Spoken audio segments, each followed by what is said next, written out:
except tensor palati. Tensor palati also called tensor villi palatine.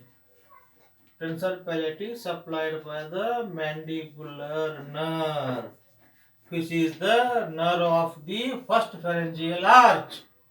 Mandibular nerve through medial pterygoid branch. Through medial pterygoid branch. Isn't it? Now the general sensory, lesser palatine.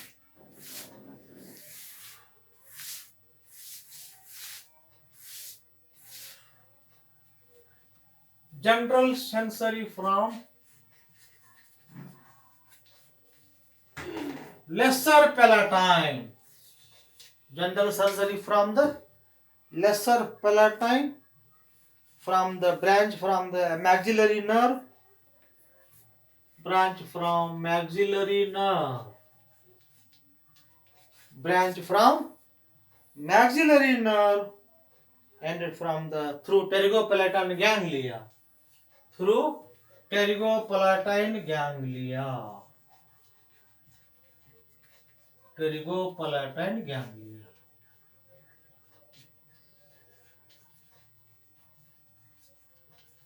Pterygopalatine ganglia. Now the glossopharyngeal nerve supplies the lateral wall. Glossopharyngeal, ninth cranial nerve. Glossopharyngeal, CN9, supplies lateral wall of the pharynx. Glossopharyngeal supplies the lateral wall of the pharynx. Now spatial sensory from the nerve to tractus solitaris. Spatial sensory from tractus solitaris. Tractus solitaris. Spatial sensory from the lesser palatine. From the lesser palatine. Lesser spatial sensory tractus solitaris from the lesser palatine.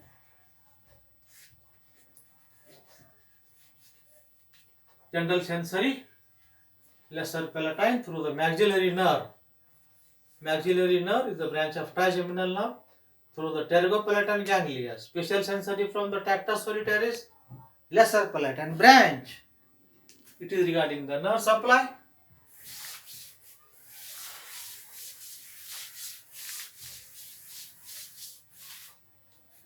From the nerve supply, we will go to the movements and functions.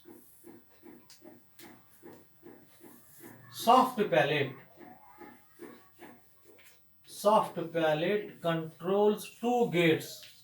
It controls two gates. It controls the two gates. Pharyngeal isthmus, oropharyngeal isthmus. That is the pharyngeal isthmus. There is a nasopharyngeal isthmus. Nasopharyngeal isthmus. Pharyngeal isthmus and oropharyngeal isthmus. Oropharyngeal isthmus yani constriction. Isthmus means constriction. Isthmus constriction. It can completely close. It can completely close them or regulate the size of all possible. It can completely close them or regulate the size of these. It can completely close or regulate the size. Regulate the size so that there may be easy chewing, easy swallowing, speech, coughing, sneezing. There may be. It can close or regulate these two. There may be easy chewing, swallowing, speech, sneezing, and coughing, sneezing and coughing and sneezing. Due to this, it regulates the two gates. Regulates the two gates. It closes them. It also closes the mouth from the oropharynx during chewing, so that there may not be any difficulty in the respiration.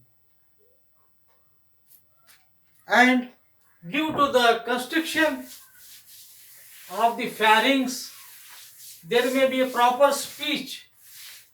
Due to constriction of the pharynx, there may be proper speech of consonant. Consonants, you know, consonants, vowel in the grammar. Easy consonants, easy speech can be done there by narrowing the isthmus of the. Now, lastly but not least, there is a applied anatomy. Applied, last but not least, applied anatomy,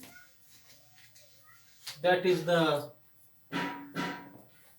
lateral medullary syndrome. That is the lateral medullary syndrome.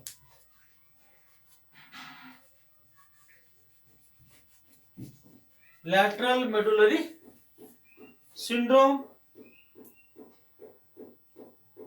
There may be any lesion on the 10th cranial nerve, lesion to the vagus nerve, lesion to the vagus nerve, that is related to the nucleus of umbigus.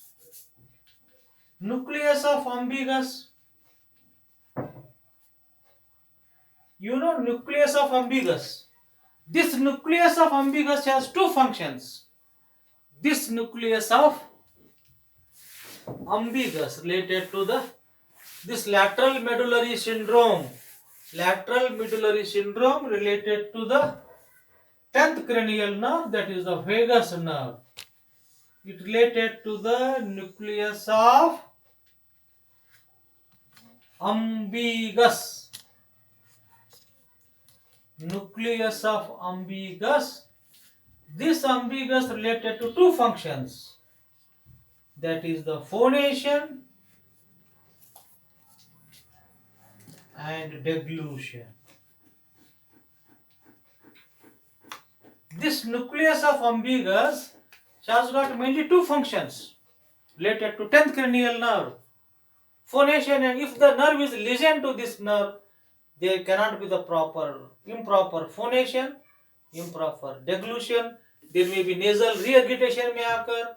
There may not be the proper deglution. Dysphagia may occur. It is called lateral medullary syndrome. And developmentally, there may be the cleft palate. Developmentally, there may be the cleft palate may occur. Developmentally, non-fusion. There may be non-fusion of palatal process.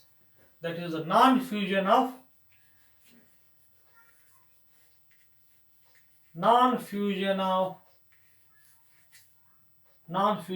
palatine process. Non-fusion of palatine process. Palatine process. It leads to the cleft palate. In the cleft palate, patient can have tea from the nose. Patient can have the tea from the nose because there is no palate, cleft palate. In the cleft palate, patient can have the tea from the nose because due to the non-development of cleft palate. Cleft palate is usually seen in the general practice if the tranquilizers are given to the pregnant lady. If one of the cause, I am telling you, one of the cause is tranquilizers are given to the tranquilizers, means sleeping tablets. Sleeping tablets are given to the pregnant lady during pregnancy.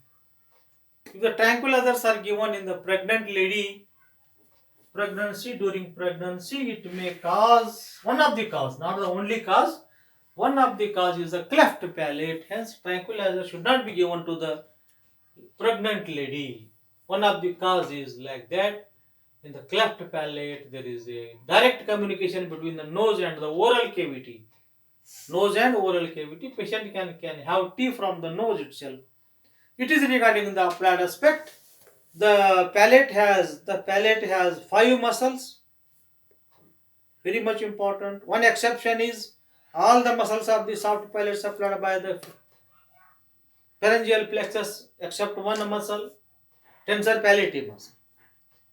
This has to be known. 5 muscles: tensor palatii, levator palatii, palatopharyngeus, palatoglossus, musculus, oolus.